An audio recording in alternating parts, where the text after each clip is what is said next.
नमस्कार। आज हम बात कर रहे हैं सावन सोमवार व्रत के बारे में।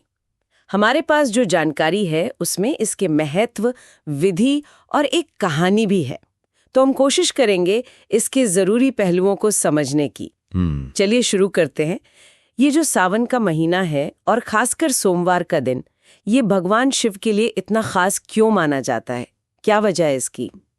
हाँ, देखिए, इसकी जड़ें तो पौराणिक कथाओं में हैं। जो जानकारी है वो बताती है कि इसी महीने में माता पार्वती ने शिव जी को पति रूप में पाने के लिए बहुत कठोर तपस्या की थी। अच्छा। और शिव जी प्रसन्न हुए, उन्होंने मनोकामना पूरी होने का वरदान दिया। तो इसीलिए सावन का सोमवार ये व्रत बहुत फलदायी मानते हैं, खासकर अगर किसी को अच्छा जीवन साथी चाहिए या शादीशुदा जीवन में सुख शांति, पति की लंबी उम्र, इन सब कामनाओं के लिए। तो मतलब ये सिर्फ एक रिचुअल नहीं है, बल्कि तपस्या और भक्ति से जुड़ा है। और इसमें एक कहानी भी है, आपने बताया, शायद उससे ये बात और साफ हो। जी बिल्कुल। जानकारी में कहानी है, एक गरीब ब्राह्मण थे और उनकी पत्नी थी जो शिवजी की बहुत बड़ी भक्त थी। अच्छा। उनकी गरीबी बहुत थी, तो ब्राह्मण थोड़े दुखी रहते थे, पर उनकी पत्नी का विश्वास बहुत पक्का था। वो हर सोमवार पूरी श्रद्धा से व्रत रखती थी। हाँ। तो ये कहानी एक तरह से दिखाती है कि आस्था और जो जीवन की सच्चाई है, जो मुश्किलें हैं, उनके बीच का वो एक संघर्ष था। ये इंटरेस्टिंग है कि कहानी सिर्फ भक्ति की नहीं, बल्कि उस समय के हालात, मतलब गरीबी, उस पर भी एक तरह से रोशनी डालती है। तो फिर क्या होता है कहानी में? कुछ मोड़ आता है? हाँ, एक बड़ा मोड़ आता है। शहर के राजा थे, वो अपनी बेटी की शादी के लिए चिंतित थे। उन्हें कोई ऐसा पंडित चाहिए था जो शिव व्रत की सही विधि जानता हो। जी।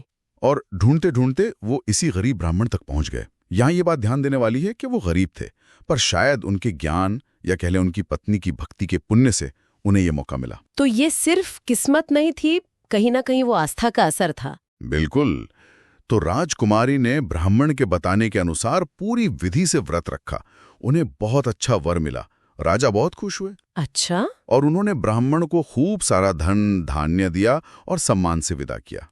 तो ये कहानी यही समझाती है कि अगर सच्ची श्रद्धा हो और विधि सही हो तो व्रत का फल जरूर मिलता है, मतलब दुनियावी भी और आध्यात्मिक भी। ये दिखाता है कि विश्वास से मुश्किलों पर जीत पाई जा सकती है। और विधि की बात करें तो क्या खास तरीके बताए गए हैं, मतलब व्रत कैसे रखना चाहिए? हाँ, तो जानकारी के हिसाब से कुछ मुख्य बातें हैं। सुबह जल्दी उठकर नहाना, पवित्र होना, फिर शिवलिंग का अभिषेक करना, ये एक जरूरी हिस्सा है। अभिषेक? जी। उसके बाद बेलपत्र, धतूरा, फूल, जो भी शिवजी को प्रिय हैं, वो चीजें चढ़ाना। ओम नमः शिवाय मंत्र का जाप करना। और हाँ, व्रत की कथा सुनना या पढ़ना भी बहुत जरूरी माना गया है। ये अभिषेक शब्द आपने कहा, इस पर थोड़ा और बताएंगे? ये सामान्य जल चढ़ाने से अलग कैसे है? हाँ, देखिए, अभिषेक एक खास तरह का स्नान है शिवलिंग का।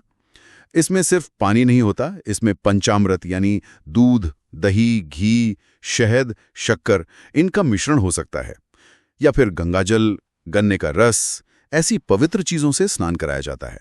ये एक तरह से समर्पण और शुद्धि का प्रतीक है। अच्छा। और ये इंद्रियों को भी पूजा में शामिल करता है, जिससे ध्यान और गहरा होता है। तो मतलब ये सिर्फ भूखे रहना या मंत्र पढ़ना नहीं है, ये तो एक पूरा अनुभव है जिसमें शरीर, मन, भावनाएं सब शामिल हैं। और कथा सुनने का क्या महत्व बताया गया है? कथा सुनना इसलिए जरूरी है क्योंकि वो हमें व्रत के पीछे की कहानी, उसका मकसद, उसका गहरा मतलब समझाती है। वो सिर्फ कहानी नहीं है, वो प्रेरणा देती है, विश्वास को और पक्का करती है, जैसे हमने उस ब्राह्मण की कहानी में देखा। तो इस सारी बातचीत से हम क्या समझ सकते हैं? सावन सोमवार व्रत का सार क्या है? सार यही है कि ये व्रत सिर्फ एक धार्मिक काम नहीं है। ये हमारी अपनी आस्था, हमारे संकल्प और शिवजी के साथ हमारे गहरे जुड़ाव का प्रतीक है। वो कहानी हमें बताती है कि सच्ची भक्ति और सही तरीके से की गई पूजा जिंदगी में अच्छे बदलाव ला सकती है, मुश्किल हालात में भी। अभिषेक जैसी जो विधियां हैं, वो भक्त और भगवान के बीच के जुड़ाव को और मजबूत करती हैं। हाँ, और ये सोचने पर मजबूर करता है, आज की जो भागदौड़ वाली जिंदगी है, जहाँ सब कुछ फटाफट चाहिए, जी, वहाँ ऐसी परंपराएं जिनमें सब्र चाहिए, विश्वास चाहिए, एक समर्पण लगता है, इनका क्या मतलब रह जाता है? शादी हमें याद दिलाती है कि जीवन में कुछ चीजें वक्त लेती हैं और विश्वास की अपनी एक जगह है। इस पर सोचना दिलचस्प हो सकता है।